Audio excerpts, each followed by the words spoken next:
The fire roared like a living beast, sending waves of heat that killed even the soldiers who dared approach it. 3 men, tied, struggling, and dragged forward, were thrown into the furnace, their bodies surrounded by flames that twisted and danced like serpents of fire. Smoke and sparks filled the air, blinding the onlookers. Yet from the crowd, whispers of fear and disbelief rippled through the gathered officials and citizens. King Nebuchadnezzar watched, confident he would witness their screams and see them consumed.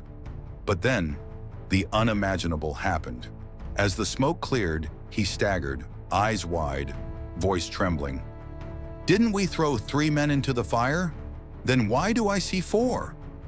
This moment was not only shocking, it was a statement that courage, faith, and divine presence could turn the impossible into reality, and that human pride and power, no matter how great, could never control what God chooses to reveal. Babylon was the crown jewel of the ancient world, its streets alive with wealth, markets bustling with exotic goods, and palaces glittering with gold.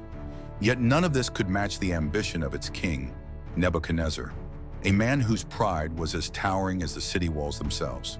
He sought to engrave his authority into the hearts of all who lived under him, a power so absolute that every citizen would bow not just in fear, but in recognition of his might. To demonstrate this, he built a colossal golden statue, higher than any building the world had ever seen, its surface gleaming with sunlight so that it seemed to capture the very brilliance of heaven itself. But pride alone was not enough. He issued a law that demanded total obedience. When the music played, every individual, from the highest official to the lowliest servant, must bow and worship the statue, and anyone who refused would be cast into a furnace hotter than any fire known to man. The decree spread like wildfire through the streets, whispers of rebellion, fear, and amazement intertwined as people contemplated the reality of such punishment. This furnace was not only a physical threat, but a symbol of the oppressive weight of pride and human ambition, a stage on which courage and faith would soon stand against the mightiest king the world had ever known. Amid the throngs of officials, nobles, soldiers, and citizens, 3 young men from Israel, Shadrach, Meshach, and Abednego, stood unwavering, their eyes steady and hearts resolute, refusing to bow to a golden image that symbolized the king's pride and authority, even though the penalty was death by fire. They were men of influence in the king's court, respected by peers and feared by rivals, enjoying comfort, honor, and security under Babylonian rule. Yet they chose a path far more perilous: obedience to God over submission to earthly power. As the music swelled and thousands around them fell in unison to worship the statue, their refusal shone like a blazing torch cutting through the night, silent yet thunderous. A statement of courage that echoed louder than the trumpet's call and pierced the tension-filled air.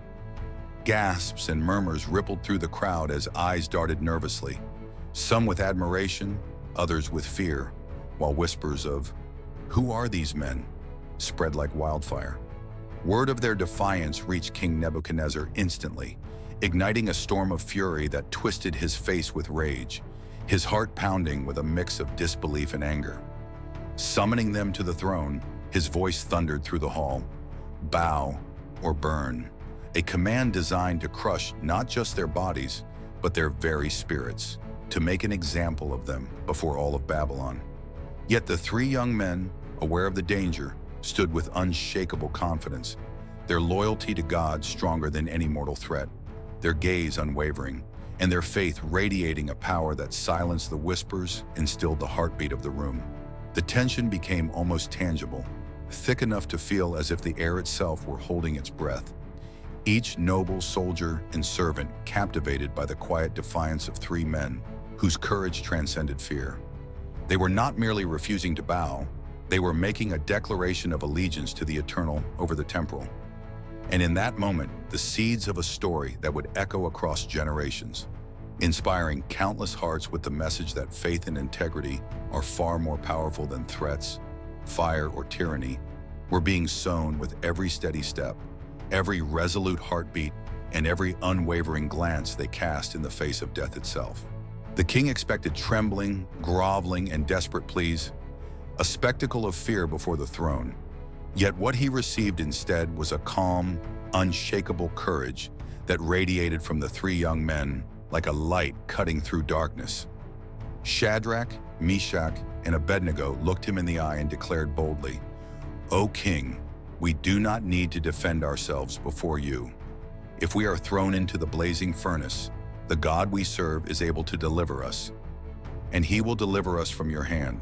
But even if he does not, we will not serve your gods or worship the image you have set up."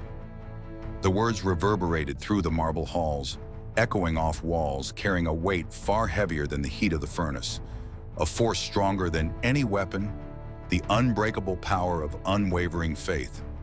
Every ear in the room strained to hear, every eye widened in astonishment, some hearts swelling with admiration, others with disbelief, as the room seemed to hold its collective breath. They did not rely on a promise of safety, nor on a guarantee of deliverance.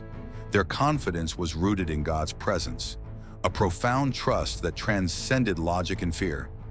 The tension became almost tangible, swirling around like heat rising from the furnace, so thick that the air itself seemed to tremble in anticipation of what would happen next. Whispers of awe and fear moved through the court. The nobles shifted nervously in their seats. Soldiers clenched their fists, and even the king's own fury faltered under the weight of this unyielding courage. In that electrifying moment, these three young men were no longer merely servants in a foreign court. They became living symbols of loyalty that defied death, courage that challenged authority, and hope that could not be extinguished by fire, threats, or tyranny. Their declaration was not only a refusal to bow, it was a proclamation that true faith is measured not by the ease of survival, but by the willingness to stand firm when all the world demands submission, proving that courage coupled with trust in God can transform even the most terrifying trial into a moment of divine revelation and enduring inspiration for generations to come. Nebuchadnezzar's fury had reached a boiling point beyond imagination. His face twisted with rage, veins throbbing, as he commanded the furnace to be heated 7 times hotter than it had ever been before, transforming the massive chamber into a roaring inferno, a wall of molten metal that shimmered like liquid fire, and flames that twisted and danced with a life of their own, as if anger itself had been captured and imprisoned within its walls. The heat was so intense, so unbearable, that even the strongest soldiers, tasked with casting the young men in, fell dead, their bodies consumed by the very fire meant to kill others, collapsing before they could even approach. A shocking testament to the furnace's unimaginable power. Sparks flew into the air like fiery arrows, smoke coiling upward in thick, choking clouds, and the roar of the flames echoed like the cries of 1,000 tormented souls. Yet amidst this chaos, Shadrach, Meshach, and Abednego stepped forward, tied tightly but unbroken, their eyes unwavering, hearts beating not with fear, but with a calm trust that radiated from their very souls. As they approached the roaring furnace, the flames seemed to twist around them, reaching for their flesh, yet recoiling as if repelled by some unseen force. And when they were finally cast in, the world seemed to pause. The fire raged, crackled, and hissed, yet could not harm them. Every noble, every soldier, every onlooker held their breath, some gasping, others whispering in disbelief as the impossible unfolded before their eyes. This was no ordinary miracle, no simple escape from danger. It was a visible, undeniable demonstration of divine power, a message that human strength and wrath, no matter how overwhelming, are limited, while faith anchored in God's presence is limitless, a force capable of defying the fiercest flames, transforming what should have been death into a moment of awe, inspiring witness that would echo through history for generations to come. Moments passed, and the king leaned closer, expecting death, ash, and smoke. But what he saw defied every law of nature. 4 men walked unharmed among the flames, their clothes untouched, their faces calm, and the ropes that had bound them gone. "Weren't there 3 men we tied up and threw into the fire?" he shouted, voice trembling. "Yes, Your Majesty," the attendants confirmed. "Look, I see 4 men walking around in the fire, and the 4th looks like a son of the gods," the king exclaimed, awe replacing fury. The presence of the 4th figure, divine, radiant, and protective, revealed the unimaginable truth. God himself had walked with the faithful into the flames. Pride, power, and fire could not harm those under his protection, and the miraculous became undeniable before the eyes of everyone present. The fourth figure, though unnamed, radiated divine authority, a presence that could only come from God himself. He was not a shield that removed danger, but a companion who transformed the fire from a tool of death into a sanctuary of protection. Shadrach, Meshach, and Abednego were not spared from suffering. They were met in it, their courage magnified by the divine presence, their bodies unharmed and their spirits strengthened beyond mortal comprehension. This visible sign of God walking with his faithful became an eternal lesson. True faith does not always prevent trials, but it guarantees divine companionship and protection through them, turning the impossible into living testimony. When the king commanded them out, the three stepped forward and officials crowded around, jaws dropped. Their hair was untouched, their clothes pristine, and not even the smell of smoke clung to them. The same fire that had killed soldiers could not harm them. Awe, fear, and reverence filled every heart as the king himself recognized the power of God. Babylon witnessed a miracle that day, and the story of faith, courage, and divine presence became an enduring testament. No matter how fierce the trial, God's presence is greater than the fire itself. Nebuchadnezzar, humbled and astonished, proclaimed, "Praise be to the God of Shadrach, Meshach, and Abednego." Their faith did not remove the fire, but it ensured they were never alone in it.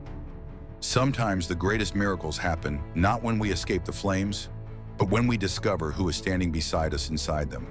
If this video resonates with you, be sure to like and subscribe for more cinematic Bible stories and inspiring Bible messages. Comment, "Amen" if you stand with God. Thanks for watching.